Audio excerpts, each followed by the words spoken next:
हम सुबह की चर्चा की शुरुआत करें, लेकिन उससे पहले आपको हम तस्वीरें दिखाएंगे दिल्ली के वॉर मेमोरियल से, जहां इस वक्त प्रधानमंत्री नरेंद्र मोदी पहुंचे थे सैनिकों को श्रद्धांजलि, शहीदों को श्रद्धांजलि देने के लिए। 1971 की वो जंग जिसमें भारत की महाविजय के 50 वर्ष पूरे हुए हैं, और इसी कार्यक्रम की ये अलग अलग तस्वीरें आपको हम दिखा रहे हैं। अब से कुछ देर पहले प्रधानमंत्री वहां पहुंचे, उन्होंने स्वर्णिम विजय मिसाल को प्रज्वलित किया और देश के अलग अलग हिस्सों में इस मशाल को पहुंचाया जाएगा, क्योंकि पाकिस्तान पर 1971 के युद्ध में विजय प्राप्त करने की ये वो सुनहरी यादें हैं, वो स्वर्णिम इतिहास भारतीय सेना का, जिसे देश के कोने कोने तक पहुंचाया जाएगा।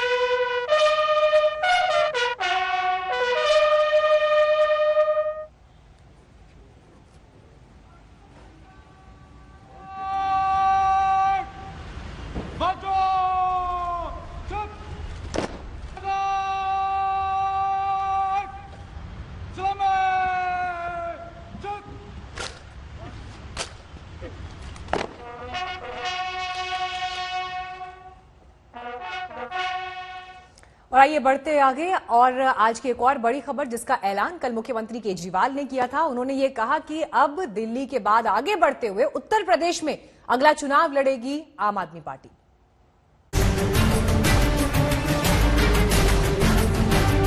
आने वाले 2022 के विधानसभा चुनाव में आम आदमी पार्टी उत्तर प्रदेश में चुनाव लड़ेगी।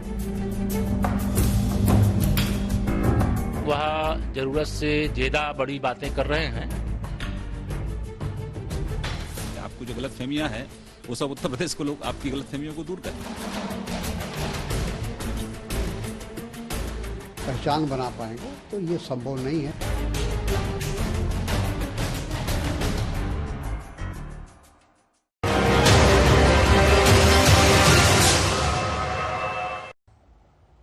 दिल्ली की आम आदमी पार्टी की सियासत अब यूपी में नजर आएगी। दिल्ली से लखनऊ की दूरी 550 किलोमीटर से ज्यादा है, लेकिन आम आदमी पार्टी की सियासत की तासीर लखनऊ में देखी जा रही है। कल मुख्यमंत्री केजरीवाल ने ऐलान किया कि 2022 का यूपी चुनाव उनकी पार्टी लड़ेगी, तो सियासी सरगर्मी बढ़ गई। आपको सुनवाते हैं मुख्यमंत्री केजरीवाल ने क्या कहा और फिर बीजेपी ने कैसे जवाब दिया।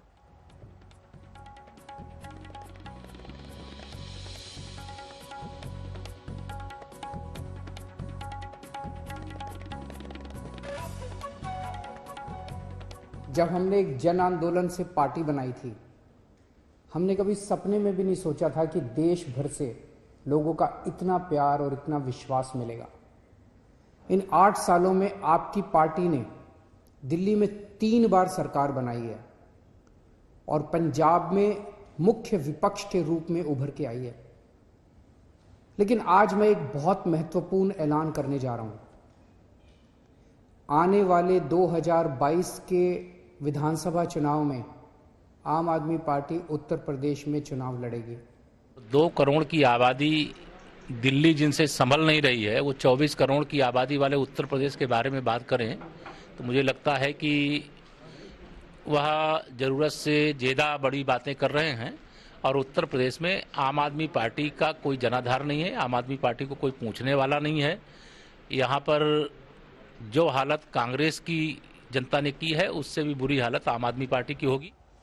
और आइए चर्चा की शुरुआत करते हैं। हमारे साथ आम आदमी पार्टी से विधायक और नेता सौरभ भारद्वाज जुड़ गए हैं। इसके अलावा बीजेपी से हमारे साथ प्रेम शुक्ला जी आ गए हैं, और समाजवादी पार्टी से अनुराग भदौरिया जी हमारे साथ इस चर्चा में जुड़ गए हैं। सौरभ भारद्वाज जी, शुरुआत में आपके साथ ही करना चाहूंगी, क्या सोचकर आप लोग उत्तर प्रदेश जा रहे हैं? मीनाक्षी जी, आप तो दिल्ली को अच्छी तरह समझती हैं, पुराने जानकार हैं। दिल्ली के अंदर अधिकांश लोग उत्तर प्रदेश और बिहार से आते हैं, और मैं एक विधायक के तौर पे कह सकता हूं कि पिछले 5 सालों के अंदर ऐसे बहुत सारे परिवार हैं जिनको मैं जानता हूं, जो दिल्ली में नौकरियां करते थे, काम धंधे करते थे, मगर बच्चों को ज्यादातर उत्तर प्रदेश में अपने गांव के अंदर उन्होंने रखा हुआ था। मगर पिछले 5 सालों में मेरा पर्सनल तजुर्बा है, बहुत सारे लोग अपने परिवारों को, अपने बच्चों को सिर्फ दिल्ली में इसलिए ला रहे हैं क्योंकि यहाँ पे अच्छे सरकारी स्कूल हैं, अच्छी इंग्लिश मीडियम शिक्षा उनको मिल रही है। और उत्तर प्रदेश के अंदर अगर 24 करोड़ की आबादी है तो मुझे लगता है कम से कम 30 से 40% लोग ऐसे होंगे जिनके परिवार का कोई ना कोई एक आदमी दिल्ली के अंदर नौकरी, काम धंधा या कोई बिजनेस करता होगा। और वो हमारे ब्रांड एम्बेसडर्स के तौर पे उत्तर प्रदेश में मैसेज लगातार पहुंचा रहे हैं कि दिल्ली के अंदर जो परिवर्तन स्वास्थ्य के अंदर हुआ, अस्पतालों में मुफ्त दवाई मिल रही है, मुफ्त इलाज हो रहा है, सरकारी स्कूलों के अंदर इतना अच्छा काम हो रहा है, मतलब कि प्राइवेट स्कूलों की टक्कर के हमारे सरकारी स्कूल बन गए हैं। दिल्ली के अंदर बिजली जो है 400 यूनिट जो है वो आधे दाम पे और 200 यूनिट बिजली मुफ्त दी जा रही है। दिल्ली के अंदर पानी जो है वो लोगों को मुफ्त दिया जा रहा है। लेकिन तो ये सारी जब आप दिल्ली की राजनीति कर रहे हैं, आपने तो अपने घोषणा पत्र में कहा था कि 85% सीट्स जो हैं आप दिल्ली के स्टूडेंट्स के लिए रिजर्व करेंगे। दिल्ली के स्टूडेंट्स को रिझाने के लिए आपने ये प्रस्ताव रखा, तो आप यूपी वालों को कैसे रिझाएंगे? तो यूपी के अंदर भी यूपी वालों के लिए 85% रिजर्व्ड हैं। और यूपी की जो राजनीति भाजपा करती है वो दिल्ली में भी करती है और हिमाचल के अंदर हिमाचल के लोगों के लिए रिजर्व रखती है। और जब हम दिल्ली के अंदर 85% सीट रिजर्व करने की बात करते हैं तो हम ये कहते हैं कि जो बच्चा चाहे यूपी का हो, बिहार का हो, आंध्र प्रदेश का हो, अगर 12वीं वो दिल्ली से करते हैं उसको दिल्ली का माना जाता है और उसको दिल्ली के कॉलेजों के अंदर दाखिले के अंदर हम 85% चाहते हैं। और ये बात यहाँ पे रहने वाले यूपी वाले, बिहार वाले, हर आदमी चाहता है कि जो बच्चा दिल्ली से पास हो कम से कम उस बेचारे को दिल्ली के कॉलेजों के अंदर एडमिशन तो मिल जाए। तो ये जो डोमिसाइल की वो जो चीज है वो तो हर राज्य के अंदर है।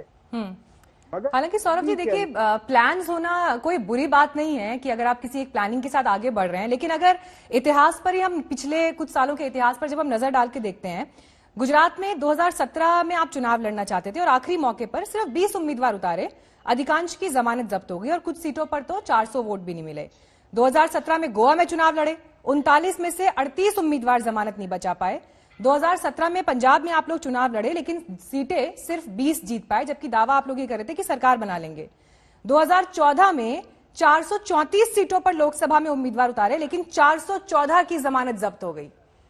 कुछ महत्वाकांक्षाएं बहुत ज्यादा नहीं है इस हिसाब से, अगर आपका पिछला ट्रैक रिकॉर्ड देखा जाए तो।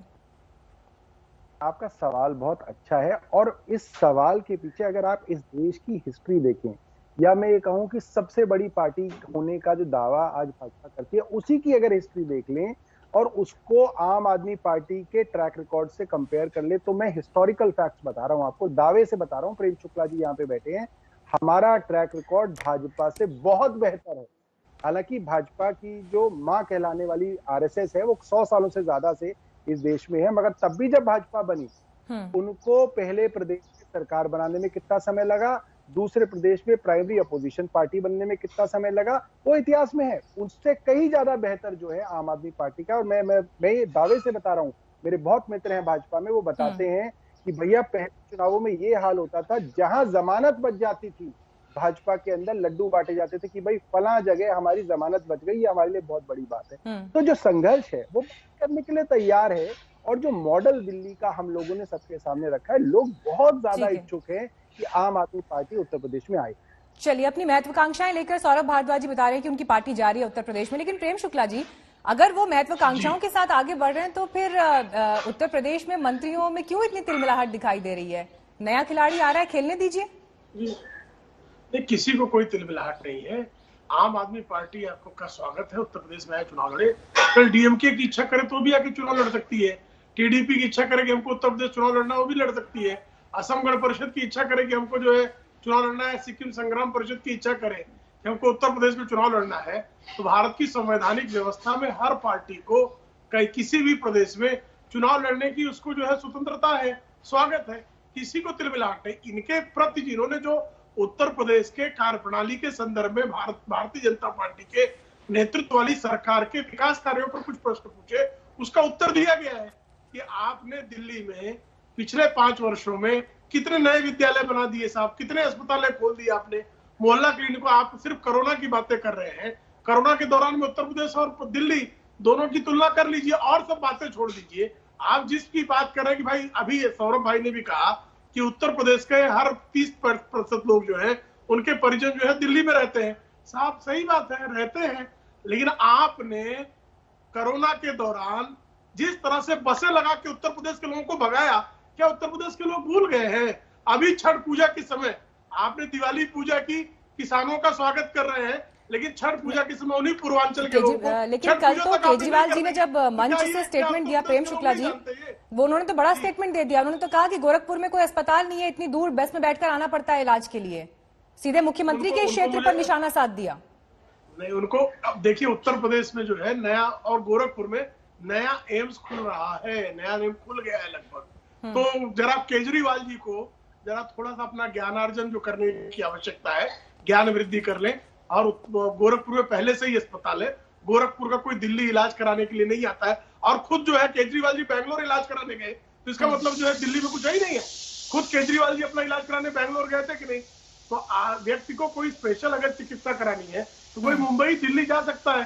सोनिया गांधी तो अमेरिका जाती हैं, तो क्या कांग्रेस ने कोई अस्पताल ही नहीं खोला भारत में? ठीक है, श्रीमती अनुराग सोनिया गांधी जी अपना इलाज कराने अनुराग अमेरिका जी, जाती है। ठीक है, अब अनुराग जी का कमेंट पर ले लेती हूँ। यहाँ पर 2 नए ऑपोजिशन उत्तर प्रदेश की जमीन पर अब दिखाई देते हैं। आम आदमी पार्टी ऐलान कर चुकी है और असदुद्दीन ओवैसी भी चुनाव लड़ने का वहां सपना देख रहे हैं। पहले से ही आपकी राह मुश्किल थी, अब तो ऐसा लग रहा है कि और प्रतिद्वंदी आप लोगों के लिए मैदान में आ गए हैं। देखिए, लोकतंत्र में कोई भी कहीं लड़ सकता है। हमें तो लगता है कि भाई अच्छी बात है, जो जहां लड़ना चाहता है लड़े, लेकिन इस बात का समाजवादी लोग सिर्फ इस बात का ध्यान रखते हैं कि हम समाज के लिए काम करते हैं और लगातार हम संघर्ष करते रहते हैं। कौन लड़ना चाहता है, कौन आना चाहता है, कौन पहलवान नहीं आना चाहता है, इसकी हम चिंता नहीं करते, क्योंकि हम लोग हमेशा अपने काम पे विश्वास रखते हैं। जो हमने काम 2012 से 2017 तक करके दिखाया है, और आज तक भारतीय जनता पार्टी उस काम को छू भी नहीं पाई है, या जो हमने काम किया था उसी काम का उद्घाटन कर रही है या उसका नाम बदल रही है। इससे ज्यादा भारतीय जनता पार्टी ने कुछ नहीं किया।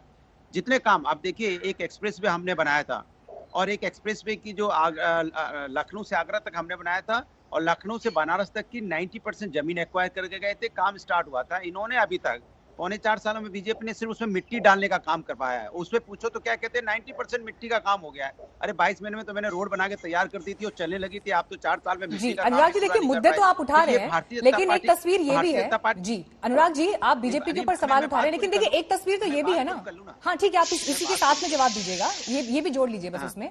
लेकिन देखिए जितनी मजबूती के साथ बीजेपी पूरे देश में उभरी है, इस बात से तो इनकार नहीं किया जा सकता कि एक टफ कंपटीशन, एक टफ फाइट आपके सामने है। अब लड़ाई तो इस बात की हो जाएगी कि अगर बीजेपी वहां पर सबसे ज्यादा मजबूती से दिखाई देती है इस वक्त, तो नंबर 2 और नंबर 3 पर कौन सी पार्टी? आप लोगों ने तो राज किया है। अब अगर आम आदमी पार्टी मैदान में आ रही है तो वोट किसका कटेगा? सही बात तो यह है कि भारतीय जनता पार्टी तो खत्म हो चुकी है। शायद इस बात का एहसास भारतीय जनता पार्टी को हो चुका है, तभी आप देखते होंगे कि तानाशाह रवैया अपना रखा। तानाशाही कौन अपनाता है? जिसकी जमीन खिसक जाती है वो पुलिस का इस्तेमाल करना शुरू कर देती है। मैं तो आपके टीवी चैनल पे चैलेंज कर रहा हूं और आपके सामने चैलेंज कर रहा हूं, अगर भारतीय जनता पार्टी में हिम्मत है तो परसों का वीडियो जो हम लोगों ने, आपके पास वीडियो होगा, जो हम लोगों ने शांतिपूर्ण तरीके से प्रदर्शन किया था, उसके बावजूद भी उठा के ले जाके रात को 12 बजे हम सबको जेल भेज दिया था। आज भी हमारे साथी जेल में। क्यों भेज दिया था भाई? कौन सी धाराएं लगाई, जरा बता दीजिए। कोई वीडियो दिखा दीजिए जहां पे हम बदमाशी कर रहे थे, जहां पे हम ऐसा कुछ कर रहे थे, तोड़फोड़ कर रहे थे। हम सब बैठे थे, और लोकतंत्र में ये हमें राइट है कि हमें बैठने का, और सरकार की नीयत के खिलाफ, किसानों के फेवर के लिए हम नारेबाजी कर रहे थे। बस इतना ही तो था। बड़ी महत्वाकांक्षाओं के साथ दिल्ली के मुख्यमंत्री ने यह ऐलान कर दिया कि आम आदमी पार्टी 2022 का यूपी विधानसभा चुनाव लड़ेगी। उनके इस ऐलान का स्वागत उत्तर प्रदेश की योगी सरकार ने किया, लेकिन स्टेटमेंट दिया मुंगेरी लाल के हसीन सपने। मैं आदित्यनाथ योगी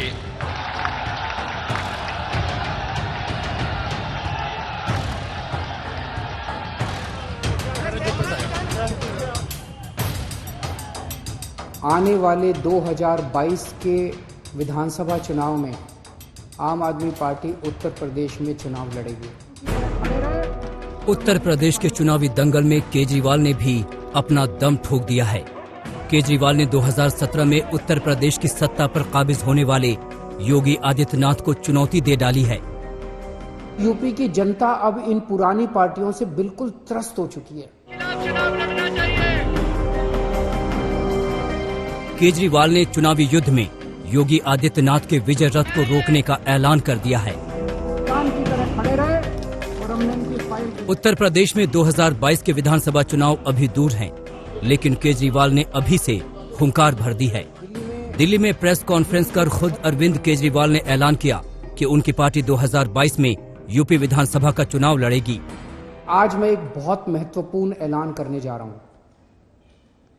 आने वाले 2022 के विधानसभा चुनाव में आम आदमी पार्टी उत्तर प्रदेश में चुनाव लड़ेगी। उत्तर प्रदेश में एक से बढ़कर एक सियासी धुरंधर हैं। 2022 के विधानसभा चुनाव में योगी को चुनौती देने के लिए कांग्रेस, समाजवादी पार्टी और बीएसपी मैदान में उतरेगी। इन बड़ी पार्टियों के साथ इस बार आम आदमी पार्टी ने भी ताल ठोक दी है। केजरीवाल अब अपनी पार्टी का विस्तार करना चाहते हैं।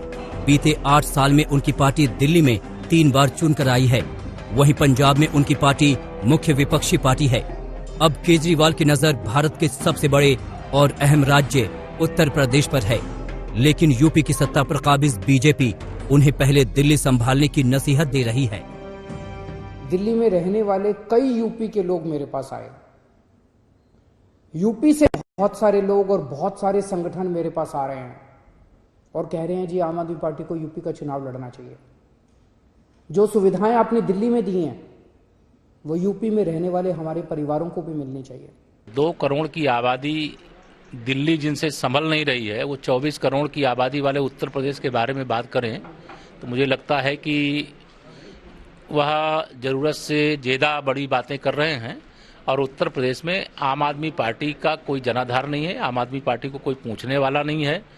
यहाँ पर जो हालत कांग्रेस की जनता ने की है उससे भी बुरी हालत आम आदमी पार्टी की होगी। बीजेपी का दावा है कि यूपी में आम आदमी पार्टी का संगठन उनके मुकाबले कहीं नहीं ठहरता। वहीं अरविंद केजरीवाल ने मुफ्त पानी, आधे दाम पर बिजली और बेहतर सरकारी स्कूलों और अस्पतालों का जो दांव खेला वही यूपी में भी आजमाना चाहते हैं। दूसरी तरफ बीजेपी उनके इस दांव की तोड़ के साथ तैयार है। में रहने वाले किसी परिवार को अपने बच्चे के लिए अच्छा कॉलेज चाहिए तो उसे दिल्ली भेजना पड़ता है। गोरखपुर में रहने वाले किसी गरीब परिवार को अपने माता पिता का इलाज करवाना है तो उसे दिल्ली आना पड़ता है। आखिर क्यों?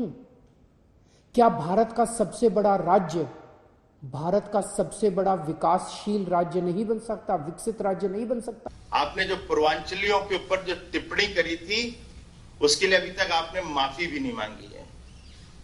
आपने कहा था, याद दिला देता हूं, कि ये 500 रुपए के टिकट पे पूर्वांचली आते हैं और फ्री में 5 लाख का इलाज करके जाते हैं। और इसलिए दिल्ली में हम लोग कोविड की लड़ाई जीत नहीं पा रहे हैं इन पूर्वांचलियों के कारण। यूपी में आम आदमी पार्टी कुछ महीनों से सक्रिय है, लेकिन योगी को चुनौती देने लायक उसकी ताकत अभी नहीं है। बीजेपी के प्रदेश अध्यक्ष केजरीवाल को पहचानने तक को तैयार नहीं। कहां किसका नाम ले लेते मूड ऑफ हो जाता है। इसके बावजूद बीजेपी उसका स्वागत कुछ इस अंदाज में कर रही है। आप सब लोग ने इसके बारे में जानते हैं, जिसको कहते हैं मुंगेरी लाल के हसीन सपने। अब 2022 के बाद इसको मुहावरे को चेंज किया जाएगा, केजरीवाल के हसीन सपने। विधानसभा 2022 के चुनाव को लेकर अरविंद केजरीवाल के बयानों के बाद यूपी की सियासत में भूचाल आ गया है। बेशक बीजेपी समेत तमाम विपक्षी पार्टियां केजरीवाल के आने से किसी भी फर्क के न पड़ने की बात कह रही हों, लेकिन ये बात तो तय है कि आम आदमी पार्टी के चुनाव में आने के बाद यूपी के तमाम सियासी समीकरण बदलेंगे जरूर। दिल्ली में पंकज जैन के साथ शिवेंद्र श्रीवास्तव और कुमार अभिषेक, लखनऊ आज तक। 2014 में अरविंद केजरीवाल यूपी के लोकसभा चुनावों में कूद पड़े थे, लेकिन उनके साथ साथ उनकी पार्टी के सभी उम्मीदवारों की हार हुई। फिर 2017 के पंजाब चुनावों में उनकी पार्टी को 20 सीटें मिली तो उनका हौसला बढ़ा और अब यूपी में वो अपनी ताकत आजमाना चाहते हैं।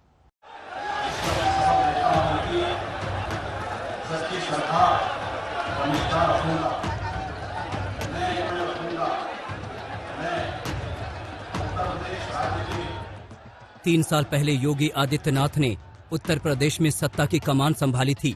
तब से लेकर अब तक जब जब चुनाव हुए कोई भी पार्टी उन्हें डिगा नहीं सकी है। दूसरी तरफ इस साल तीसरी बार दिल्ली की सत्ता में वापसी करने के बाद केजरीवाल यूपी का रुख करना चाहते हैं। उन्होंने ऐसी ही कोशिश 2014 के लोकसभा चुनाव के दौरान भी की थी, लेकिन वाराणसी में नरेंद्र मोदी से मुकाबले में उन्हें हार का मुंह देखना पड़ा था। इस बार 2022 के विधानसभा चुनाव में ताल ठोक कर वो फिर से अपनी ताकत आजमाना चाहते हैं। उत्तर प्रदेश जो बदहाली से जूझ रहा है, चिकित्सा की बदहाली, शिक्षा की बदहाली, पानी की बदहाली, बिजली की बदहाली और कानून व्यवस्था की बदहाली, बेरोजगारी की बदहाली, आज उत्तर प्रदेश की जनता इन तमाम परेशानियों से त्रस्त है, पीड़ित है, दुखी है और वो सारी पार्टियों से नाउम्मीद हो चुकी है। अभी कुछ माह पहले उन्होंने उत्तर प्रदेश के तमाम लाखों श्रमिक भाइयों को बॉर्डर पर छोड़ दिया था, ना उन्हें रहने दिया, ना उनका इलाज कराया, ना उन्हें खाना दिया, उनको खदेड़ने का काम किया था। तब भारतीय जनता पार्टी आदरणीय योगी जी की सरकार ने सम्मान के साथ में उनको अपने अपने घरों पर पहुंचाया, राशन पानी पहुंचाया। तो ये केजरीवाल जी को जवाब देने के लिए वही काफी हैं। संजय सिंह के नेतृत्व में आम आदमी पार्टी यूपी में लगातार सक्रिय है।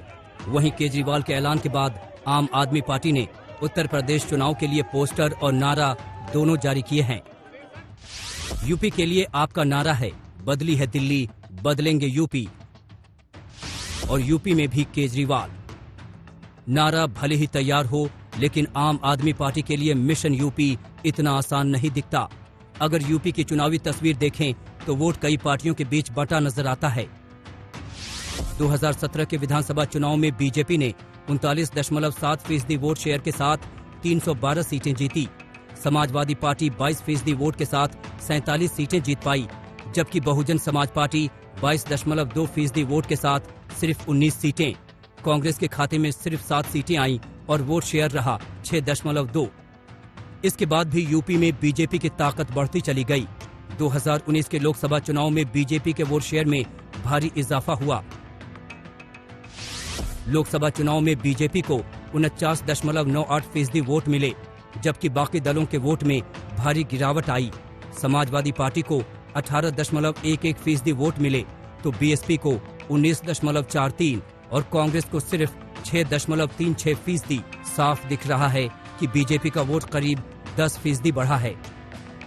ऐसे में आम आदमी पार्टी के लिए इसमें सेंध लगाना काफी मुश्किल होगा। 2014 में उसने देख लिया है, जब उसे सुर्खियां तो खूब मिली लेकिन सीट हासिल नहीं हुई। शिवेंद्र श्रीवास्तव के साथ कुमार अभिषेक, लखनऊ, आज तक। दिल्ली से लखनऊ की दूरी करीब 500 किलोमीटर से ज्यादा है, तो क्या केजरीवाल चुनावी रास्ते से इस फासले को तय कर सकेंगे? यूपी में पहले से जमे जमाए दल मौजूद हैं और ऐसे में आम आदमी पार्टी कहां टिकेगी, ये सवाल बनता है। इसी पर हम चर्चा कर रहे हैं, लेकिन पहले सुनिए कल मुख्यमंत्री केजरीवाल के ऐलान के बाद किस तरह से सियासी बयान सुनाई दिए। में रहने वाले किसी परिवार को अपने बच्चे के लिए अच्छा कॉलेज चाहिए तो उसे दिल्ली भेजना पड़ता है। गोरखपुर में रहने वाले किसी गरीब परिवार को अपने माता पिता का इलाज करवाना है तो उसे दिल्ली आना पड़ता है। आखिर क्यों? क्या भारत का सबसे बड़ा राज्य, भारत का सबसे बड़ा विकासशील राज्य नहीं बन सकता, विकसित राज्य नहीं बन सकता? आपने जो पूर्वांचलियों के ऊपर जो टिप्पणी करी थी उसके लिए अभी तक आपने माफी भी नहीं मांगी है। आपने कहा था, याद दिला देता हूं, कि ये 500 रुपए के टिकट पे पूर्वांचली आते हैं और फ्री में 5 लाख का इलाज करके जाते हैं। और इसलिए दिल्ली में हम लोग कोविड की लड़ाई जीत नहीं पा रहे हैं इन पूर्वांचलियों के कारण।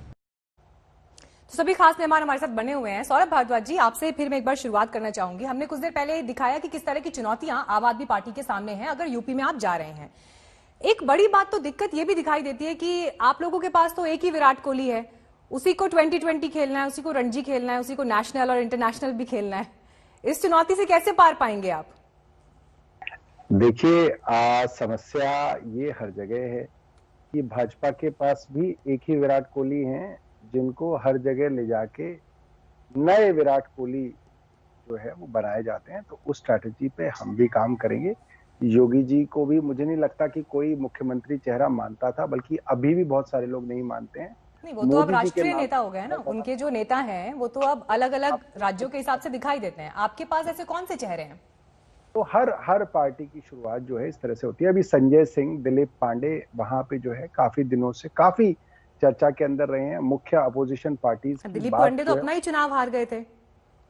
नहीं, दिलीप पांडे दिल्ली के अंदर विधायक हैं और वो यूपी के अंदर काम कर रहे हैं। संजय सिंह जो है हमारे राज्यसभा से सांसद हैं, वो बाकायदा लखनऊ के अंदर ही रह रहे हैं और वहां पे लखनऊ की, यूपी की सारे मुद्दे उठा रहे हैं। और दूसरी बड़ी बात यह है कि आप जो है एडवर्टीजमेंट्स की चकाचौंध से आप कितना ही यूपी वालों को या देश वालों को यूपी के बारे में बताएंगे, मगर जो यूपी का आदमी वहां रहता है, आपके स्कूलों में जाता है, आपके अस्पतालों में धक्के खाता है, और वही आदमी जब दिल्ली आता है और दिल्ली के स्कूलों में उसके बच्चे पढ़ते हैं, दिल्ली में उसको मुफ्त इलाज मिलता है, तो वो जो सच जो उसको पता है वो आप उस एडवर्टीजमेंट्स के बहाने नहीं हटा सकते। दूसरी बात, जो कानून व्यवस्था बिगड़ना एक अलग बात है कि बलात्कार हो गए, किसी की हत्या हो गई, मगर जो बड़ी बात उत्तर प्रदेश में देखने में आ रही है, जैसे कि कुलदीप सिंह सेंगर साहब के मामले में थी और हाथरस में देखने में आई, कि ना सिर्फ बलात्कार होते हैं बल्कि बलात्कारियों के साथ उत्तर प्रदेश की योगी सरकार खड़ी दिखती है, और जिसका बलात्कार हुआ उसके ऊपर दबाव बनाया जाता है, उसके ही घर वालों को केसों में फंसाया जाता है,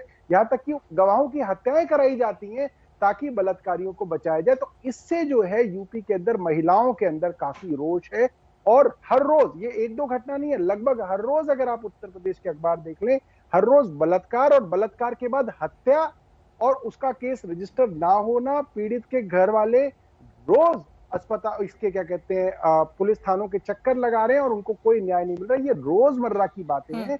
और जिस तरह से जाति की राजनीति प्रेम शुक्ला जी जवाब दीजिए। वो कह रहे हैं कि आप लोग तो कानून व्यवस्था के मामले में वहां पर जिस तरह से खड़े हैं, हमें तो वो जमीन मिल रही है कि हम वहां पर लड़ाई लड़ें।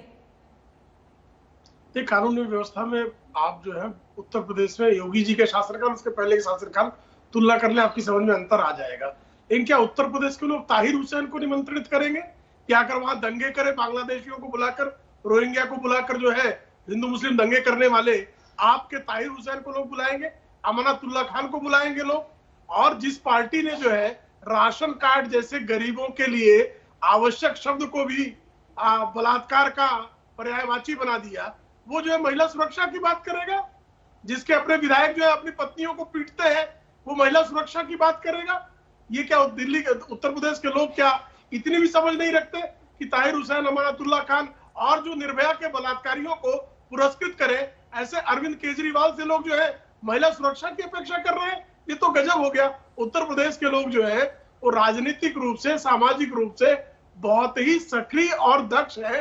वो जानते हैं कि जो राशन कार्ड जैसे अच्छे शब्द को भी बलात्कार का पर्यायवाची बना सकता हो, और जो अरविंद केजरीवाल निर्भया कांड के बलात्कारी को पुरस्कृत करते हो, ऐसे लोगों से उत्तर प्रदेश में कोई न्याय की अपेक्षा नहीं करेगा। सौरभ भारद्वाज जी, देखिए, जब आप दिल्ली मॉडल का बार बार जिक्र करते हैं ना, तो उसी दिल्ली मॉडल को आप देखिए ना कि लोकसभा के चुनावों में किस तरह से जनता ने रिजेक्ट किया। 2014 में भी दिल्ली की 7 सीटों में से 1 सीट नहीं मिली, 2019 में भी वैसा ही हुआ। अगर दिल्ली मॉडल वाकई इतना कामयाब होता, जनता को प्रभावित कर रहा होता, तो दिल्ली की जनता कम से कम 2 या 3 सीटें तो देती आपको लोकसभा की। जी मीनाक्षी जी, देखिए, आप तो मेरे से ज्यादा समझती हैं इस चीज को। जब लोकसभा का चुनाव हो रहा होता है तो लोग अपना प्रधानमंत्री चुन रहे होते हैं और उस पार्टी के प्रति ज्यादा निष्ठा रखते हैं जहां पे प्रधानमंत्री का उम्मीदवार जो है बाकी प्रधानमंत्री के उम्मीदवारों से ज्यादा मजबूत दिखता है, जो कि मुझे लगता है 2019 में नरेंद्र मोदी थे।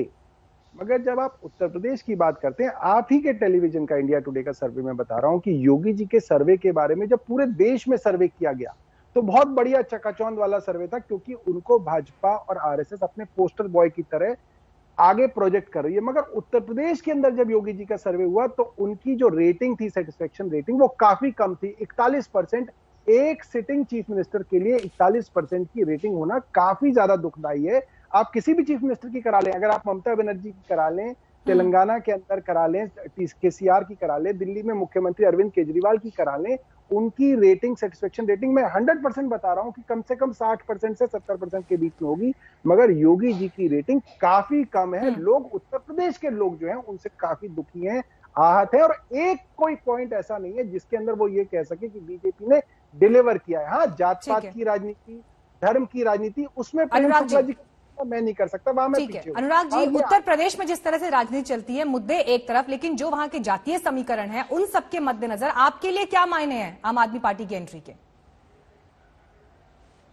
मैंने आपको पहले ही बोला, कौन पार्टी आती है, कौन पार्टी जाती है, कौन पार्टी लड़ना चाहती है, कौन पार्टी नहीं लड़ना चाहती, ये हमारे लिए विषय नहीं है। हमारा विषय होता है कि हम जनता के लिए 2012 से 17 का जो हमने मॉडल बनाया है, चाहे दिल्ली का मॉडल और चाहे गुजरात का मॉडल, अगर 12 से 17 का मॉडल देखें तो सब इनके मॉडल के सामने सारे मॉडल फीके हैं।